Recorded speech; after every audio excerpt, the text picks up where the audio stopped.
The message really was just, it was the first time that we've probably put together 4 quarters where we could say we were consistent in the execution.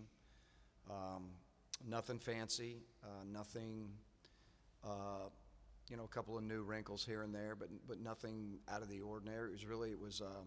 I thought it was a higher level of focus. I thought it was just all the way around a higher level of execution. I thought they were into the game. When we got up and the game looked like it might be, getting out of hand, there was still a level of focus where you didn't see a drop off. Conversely, if you go back a few weeks ago, using the Appalachian State game as an example, when we got up by 20, I didn't feel like the focus was the same, and then all of a sudden we were in a dogfight at the end. So there were a lot of good takeaways from the game, but again, it's the same thing every Sunday. When we were playing well, why? When we weren't, why? But I was really proud of them because I feel like they really, really worked last week to, execute the game plan in practice. And again, it's the first time you can say that you took a complete week of work in practice, and then we brought it to the game, and it showed up in the game. So again, we're making strides. Now we got to continue to, execute consistently at a high level. Gene, what's the number? We look at stats, box scores, obviously. What's the number from Saturday that you, as a defensive coordinator, liked the most? I mean, it was a 0 in the second half for the Hokies. I think they ran for only 27 yards in the second. Just the first downs. What number do you? One of the things that we always look at on Sunday is explosive plays given up versus explosive plays that we got as a team, right? And I think the number was 17 that we had offensively to 2. Anytime you can give up 2 explosive plays in a football game, more than likely you're going to be playing really well on defense. That number generally for, most defenses during a game is going to be, in a good game, you're going to give up 7 or 8 in a really good game. In a poor game, you'll give up in the teens, high to mid-teens. And we gave up 2. So I thought that was really a great building block. And then the second half shutout was good. I felt like, when we went in at halftime, there was great communication with what was going on the field. We were able to really have some high-level conversations on, exactly what was happening, intelligent conversations, because they had done some things that they hadn't done and we hadn't seen. Sometimes in the past that's hurt us, but we were able to communicate and, talk about how to handle those things, and they did a good job of that. So, there's several stats that I thought, were, you always want to hold the opponent under 100 yards rushing, which we did. And there was times this year when Virginia Tech really ran the ball well. So that was what we went in with. But if you just look at overall, when you come in, on Sunday and you really look at all of the stats that matter, explosive plays is one of the first things that we look at. So really, really proud of the guys for that, for giving up 2. How about the 5 straight punts forced in the second half? It looked like they were just sort of popping more. You could almost see the confidence growing in them as they got off the field each time. Yeah, it was good to see that it looked like they were playing faster. They were playing more confident. I think as the game went on, I think you saw that happen. I saw it at halftime. We gave up that score, in the last 5 minutes of the half, which was really disappointing. We went into the locker room. We talked about the things that we needed to continue to do and the things that we needed to adjust to. And then they came out in the second half and really, I thought played well. We got them to third down several times, and as you mentioned, we were able to get off the field consistently, which was a big deal. But I felt like just watching it from up there, it was the first time that we had put it together, and it looked fast. It looked faster. They looked like they played with more confidence. And I think as the game went on, they continued to have fun and really execute. And, that's what we talked about. We talked about Saturday morning, talked about it on Friday. Just go out and have fun. Go out and have fun. Do your job, execute, but let's go out and have fun for a change and have fun playing defense no matter what the circumstances were. So I felt like they did that. I think the general mood after the game was that they could feel it, and They understood that, you know, it's definitely in us, and we know that. It's been in us. It just hadn't been in us consistently, and I think that's really the difference. Some of the players said they thought that the meeting that they had last week kind of helped, that there was a residual effect there. Did you sense that they were less stressed, that maybe they kind of shook a tree a little bit, and because of that, they were a little bit quicker in their mind, quicker in their feet, if you will? You know, I felt like whether it was the meeting or whatever it was, I felt like there was confidence in the execution of the plan. I felt like a huge priority for them as players was to go out, play for each other, and play and have fun. And I think you could see that unfold. So they need to play that way every week. I mean, you know, we're in Game 6. I mean, the season's half over after Saturday, right? And that's what we talked about, like, the season's half over. There's really nothing more people are going to show you from an offensive scheme that you haven't seen. I mean, in the first 5 games, you see about everything. So go out and have fun. And it was the first time I really felt like they went out there, they had fun, and they ran around and they executed at a high level most of the game. We weren't perfect. A lot of great learning moments that, you know, when we weren't executing the way we need to, but definitely a building block going into conference play. And like we talked about, we're 1-0 in conference play, and now we got to go 2-0. But it was a great confidence builder, I feel like, going into, you know, the rest of the ACC schedule. There's some standout players that stood out to you. You know, we see the stats and everything, but when you watch tape, a couple guys that jumped off the screen to you, whether it be the starters group or even that last quarter we saw a lot of guys. Well, it was really good to get some young players in there. We got several young players in there, and I'm not talking about just at the end when, you know, when the game was in hand. You know, you can point out Cedric Gray every week. You can point out Power Eccles every week. DeAndre Boykin's kind of a guy that's very quiet in terms of, you know, may not always show up in the stat sheets of, you know,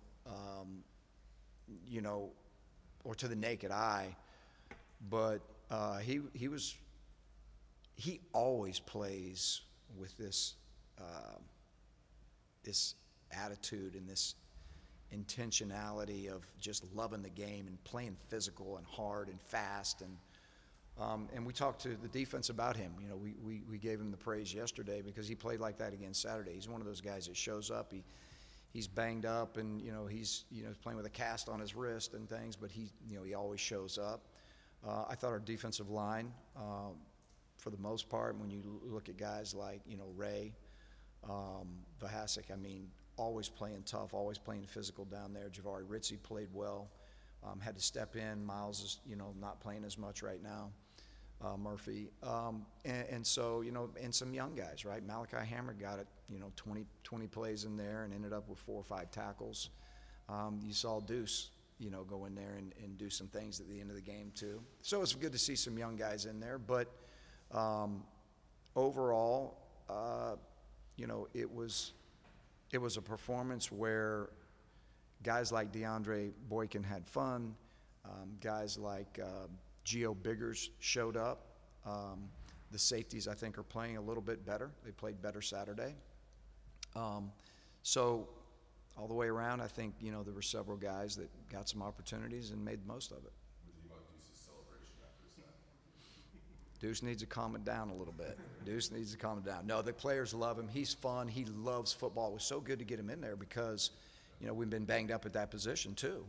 And think about it, for a young guy to come in there and really the first time he gets an opportunity to play, it's in a league game where everything is on the line, a conference game. He did great. So we're proud of him. We got to keep bringing him along. He's a fun dude to be around, and loves football, as you can tell. Gene, along those same lines with Duke and Deuce and the linebackers, what you're asking Power and Sid to do, just in terms of the number of snaps that they're playing, what they have on their plate. I mean, I'm sure you have a tremendous amount of respect for that, first of all, but do you ever find yourself saying, like, you know, hey, be careful? I guess you can't say be careful to a linebacker. Like, No. how do you manage that, what you all are asking them to do with the number of people you have injured there behind them, and what you need them to do for this defense? Those two guys are very unique in the fact that they know, they know what's behind them.